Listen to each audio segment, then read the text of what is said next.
Wesley The Book Huff. of Enoch is nuts. I That's talked the to Wes Giants Huff about one. it. That's the Giants It's one, not right? just the Giants, it's aliens. It's about the Watchers who came down and mated with human beings. Bro, I'm reading it right now. I know you are. I It's already know. bananas. She told me to read it. And she's like, you have to read this. It's nuts. And what did Wes Huff say? Did he say there's a legitimacy? Yeah, it's 100% of legitimate text. It's legitimate religious text, but they decided not to include it because it's so nuts and because it goes against like what the writings of the Torah. Right, right. So, but it was a few rabbis. Just a few rabbis decided. They'd nix like it. if the Book of Enoch was included in the Bible, it changes the whole Why would the story of the rabbis human decide race. what goes Because into the back then they Christian? had that kind of power. They just decided that it doesn't get included in the canon. This is a long time ago. But yeah, I mean, this is like around. Well, who decided the canonized Bible, right? This is like Constantine time, right? Well, that's for the New Testament, right? And so with the Old Testament, you've got Wes Huff would be the guy to ask Oh, wait a all minute. these Enoch questions. was included in the Old Testament. Oh, it's old as fuck. Oh, okay, got it. Not got it, only got is it, it got old it, as got it. fuck, when they found it, they also found a version of the Book of Isaiah. This is one of the things that Wes Huff told me that was really fascinating. They found a version of the Book of Isaiah that is verbatim the same as a version of the version of Isaiah that was 1,000 years later, which they thought was the original. Unbelievable. That's what's crazy. For Unbelievable. 1,000 years, they maintained the exact same story verbatim, writing it down and passing it on. And the Book of Enoch's in there with that. And the Book of Enoch is bananas. Yeah, I think we might need to do a little deep dive on the Book of Enoch. The Book of Enoch, it says that these Watchers came down and mated with human beings and created a race of giants called the Nephilim who consumed and destroyed everything in front of them. Gee, that sounds like people. That sounds a lot like people. Yeah. If you got a bunch of little chimps and then you got these tall aliens and they make a fucking 7-foot man, you know, a Viking, who's like chopping off heads and lighting villages on fire and has this unstoppable desire for conquest, that's humans. Well, the Nephilim sounds like humans. Like, yeah, exactly. So they're not giants. We are the giants. And then what if the other folks... They might have been giants. Like, it's hard to say. But what if the other folks were the Neanderthals?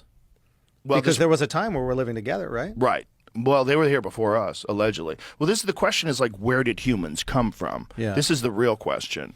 There's a really interesting show on PBS right now called Human, where this lady goes on this journey of, it's like, she's, what is her degree in? Is she an anthropologist? I believe she's an anthropologist. But or maybe some sort of biologist, but she goes over the history of the human species. It's very interesting. The migration from across the Bering Land Bridge into North America, when the oldest people started coming here, how they came here. Fascinating stuff. But that's one of those things, like if you think ancient history is filled with horseshit, like ancient human history, like of the humans. That's the woman's name. I don't want to fuck up her name. Ella al-Shamahi. And it's on BBC and PBS. Really good show. I just started watching it. She's a paleontologist. Degree in genetics and taxonomy and biodiversity. But they just found recently a human skull that pushes the date of humans back another 500,000 years. Yeah. So it's like all they know is what they find in the fossil record, and there's so little fossil record. And then they keep finding new things. Like they just found Denisovans in like 2010. They're like, whoa, what is that? What's this? Total new branch of the human tree. It's called Denisovans. Denisovans. Yeah, Okay. they found like a bunch of teeth, I think, in Asia, and they're like, what the fuck is this? And then or maybe it was Russia. So there's that. There's the one that they found in China, the big head people. That's the one that's real recent. Yeah. That's real recent. I forget what that one's called. We've done this a million times, but I always forget.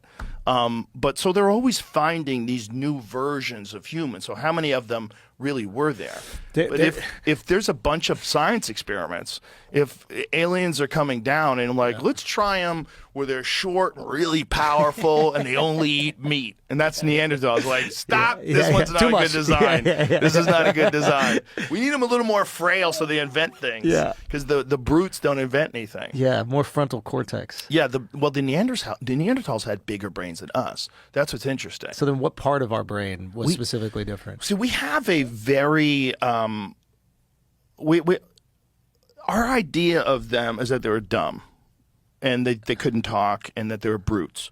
But it doesn't seem like that's true. In fact, it seems like they had art, they definitely had tools, and they had language. And they might have been as smart as us. They were just different. And maybe us being a little weaker is what made us smarter.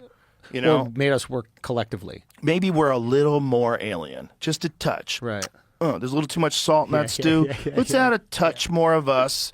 And, you know, it seems like the hairy, 5'7", 200-pound fucking savages with big eyes that might be able to see at night, because it looks like they might have had night vision. They have huge eyeballs, man. Right. The Neanderthal eye socket's way bigger than ours. Their skull's thicker. Their bones are more dense. They might have had night vision, like a dog. You know how dogs, their eyes glow when the headlights hit them? They might have had that same ability. I mean, yeah, I don't know why. That design's too sketchy. It's just not They working. can see at night, Yeah. and then they go hunting other people. This is too much. But then we hunted them. Maybe. We might have just fucked them. I also heard we fucked them. Well, I Yeah, think you we had that hunted them and joke, we right? fucked You're them. like, I got a little bit of... Yeah. One more time with the monkey. But in terms of, like, the stories, like... All right, you know when a comic gets off stage and, like, they think they killed, but they bombed? Right. Like, there could be people telling those stories in the books. There could be. Like, meaning what their rendition of what happens is in the book, and that is what they truly believed happened. They might not even be delusional. They are delusional, but, like, that's what they saw, and that's what happened to them. And history is always written by the winners. Exactly. Yeah. My version of the Bible story back in the day, I used to have this bit about Noah's Ark. I was like, the problem with the Bible is people are full of shit, and that story sucks. Yeah. Like, it's that simple. It's Yeah. like people lie all the time. I've never met any politician or any person who's in charge of anything that's, like, really important that I would say never lies. So if you're back then where there's zero accountability, zero video, zero anything, they can't even write. Well, that's where the cross-referencing makes sense, right? It's like that's when you got a bunch of different people saying the same thing or similar things. You start to go, okay, maybe this did happen. I had Rep Luna on the podcast. Oh, yeah. And she was the one who really got me to read the Book of Enoch. Dude, she's digging in. Oh, yeah. She's digging in. Yeah. She's all in on the UFOs. I know she is. I don't know what they tell her. Yeah. I mean, is she useful to them? You know, the whole maybe, thing's though. weird. Maybe. It's hard to know. But when I started reading it, now, if that was included in the Bible, if they had, because it really was rabbis that decided that it didn't jive with the Torah, right? Right. And so they said, no, this one's Can't too have crazy. this, yeah. If that was in the Bible, and that's what we were taught, Things would be different. can you imagine, like, Things would Sunday be church, different, the bro. Watchers came down and made it. Yeah. But meanwhile, that is in Yeah. the same area of Qumran, written down as the book of Isaiah. So all these things that are included in the Bible, that's there. It's all in the same word. Why are we ignoring some of it? Like, that's really crazy. Why ignoring the stuff that seems the most kooky? I think that there's probably maybe disagreements because, I mean, there's so much change for the biblical canon from all of these different, councils, like the Council of Nicaea, all these different censorings and changing of the Bible. It's probably personal issue. It could be something as simple as just someone who personally did not believe that. It's like, that's bullshit. Remove that. That's not real. There's no way there were giants. But I love how at the beginning of the Bible, it's like there were giants in those times and the times before. Yeah. Anyway. All over. Moving the on, Bible. never mention it again, in any sort of real context other than David and Goliath in a few situations. But no, I really am starting to wonder if there was a giant race that was on this planet, there was. dude. I really do. The Native American depictions alone. Yeah. There's too many stories of enormous men that they had to kill. Yeah. And their history, their oral tradition goes so far back. Yeah, Like, I mean, so imagine far we're back. talking 10,000. Yeah. Now that we know that human beings lived in North America 22,000 plus years ago, right? So the fossilized footprints that they found in New Mexico, so that's 22,000 years. So imagine if 22,000 years ago these things were a real thing. How many of them have you found? You haven't found any bones of humans from 22,000 years ago in North America, have you? No, right? So why? Exactly. Does the Smithsonian have them, these motherfuckers? If they really do have a giant down there, Can you I imagine? think they probably do, Joe. Can you imagine if there's there's a tomb that you have to go into? It's like a vault. The guy cranks open the vault. It's and like you the history version of Area 51. you see a fucking head the size of this table, and you're like, what? That's what we're dealing with. That's what we're dealing with. Yeah. Yeah, and we had to kill him off. Maybe. Which totally makes sense. Why would you let that motherfucker live? Right. You got a 10-foot tall, 12-foot tall. That's a problem. Yeah, 2,000-pound human that eats people. That is a problem. I wonder, I always get this because, like, the Watchers themselves are never described as giant beings. Right. I wonder where the giant came into the equation. Well, isn't it us compared to them? Maybe, because maybe they were slight aliens, like alien greys or something, and, Well, look at the description of the Nephilim, how they destroyed everything. Yeah. Like, they created this thing that consumed everything, destroyed everything, including mankind. Like, what does that sound like? It sounds like us. Sounds like us. It sounds like us. Right. And also, like, you're saying mankind. Like, mankind, what are you saying? Are you saying aliens? Are you saying, who wrote this? Yeah. Like, what is mankind? For like, sure. what does that term mean? I bet you're not saying man. I bet you're probably using an ancient language to describe whatever the dominant force was at the time that's writing all this down. What are we talking about? Yeah. What is these Watchers? They mated with humans? So what are they? And they created something that destroyed everything? What? So, okay, what is that? What are you talking about? And doesn't that sound exactly like humans? Like, what do? We fucking destroy everything. Yeah. We destroy everything. We light things on fire. We suck all the fish out of the ocean. We throw our garbage in it. We are so destructive. Yeah. And we're so consuming. We consume. We're one of the only animals that dies because we eat too much. Yeah. Right. Right? We're one of the only animals. Yeah. Well, we're one of the we are the only example on this planet of the level of intelligence that we have. I mean, it's just phenomenal. Right. I mean, really quite phenomenal when you consider all of the various avenues of evolution that have been given the opportunity. We have a massive leap. Phenomenally, but a leap that has to in some way have been intervened with, in my opinion. I mean, it's such a quantum leap in our ability of cognition and the brain size. I mean, I do find the stoned ape theory very interesting, and the concept of using psychedelics, and I think there's a role to play in that for sure. But I just think that when you have such a novel trajectory change from every other creature, every other animal on this planet, that tells me that there is something fundamentally accelerated in humans. And whether that can just be put down to shamanic use of psychedelics, I don't know. I think that when you invoke, again, all of these various theologic stories, it becomes clear that something was interfacing with us. And perhaps at one point, we were interfacing with them. And there was a communication and a relation that has since long degraded after, cataclysmic outreaches and. I think the evolution that came out of psychedelics and primitive man was the escape from the barbaric nature of our roots. Right. I don't think it's necessarily the development of the human brain. I think it's probably communal a way to, but also a way societal. to use the human brain with its primate background, but soften the ego. Right. Yeah. And endorse a feeling of community. And promote a feeling of community and love and the connectiveness that you get from psychedelics. So it will allow you to traverse the timelines between incredibly barbaric hunter-gatherers with stone-tipped tools to agrarian societies where people are all living together and cooperating, and it makes sense. But what doesn't make sense is the giant leap to being a human in the first place. No. It's kooky. It is, and it's in the Bible. At least it's in the Book of Enoch. That's there. The crazy part about it is that they literally describe what we're, and not just us. Like many people have theorized, like, have we been a product? Are we a product of genetic manipulation? Are we a product of accelerated evolution? Well, again, my own experiences, I just feel like there is quite obviously a vast intelligence spectrum out there, in my opinion, and I think it goes beyond our own perception of space and time, and I think that there are likely things that can come in from realms that we just don't really believe are real, like the astral, and even the realm of the imagination is an interesting thing. What is this place inside of our heads that we can instantaneously create anything we want, and all things, including everything on this table, once came from inside someone's mind? Like, we are excretors of ideas into reality. We kind of render reality into... We're in the middle of the audiobook of the Book of Enoch, and it's one of the wildest things I've ever listened to in my life. It's weird. Oh my God, it's so weird.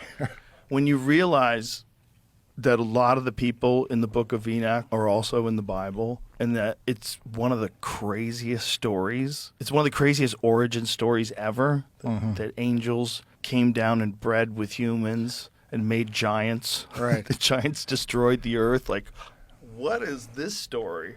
It's mostly in the Hebrew Bible.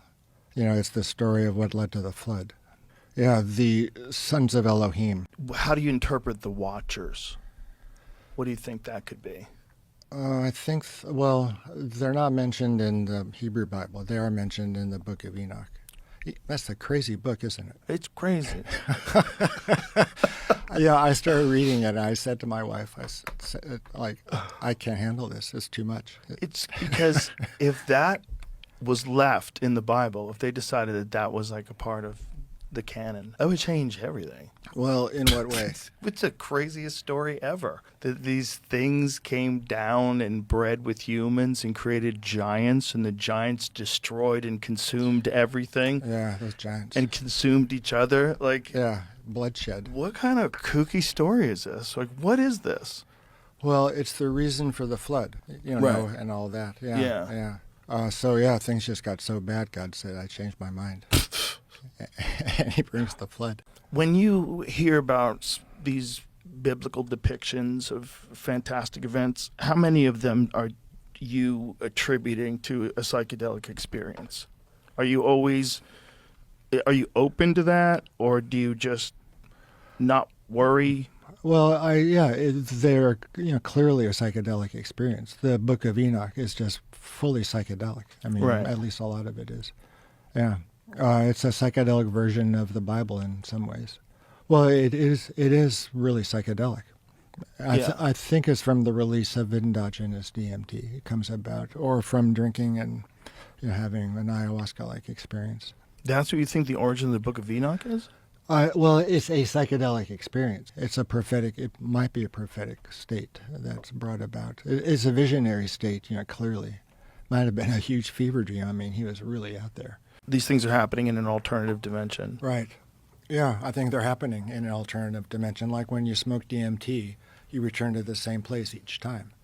So there seems to be some reality, some DMT world that people enter into. In that same manner, the world of the Hebrew Bible early on, Adam, Eve, Cain, Abel, Noah, the Tower of Babel, all that took place at some different level of reality, which gradually made its way into ours. And once it made its way into ours, there's the archaeological evidence, the first temple, second temple, and so on. So there is a transition between, our world and that world kind of merged. But in the beginning, it was an alternative dimension. It's the same God, I think, but different dimensions.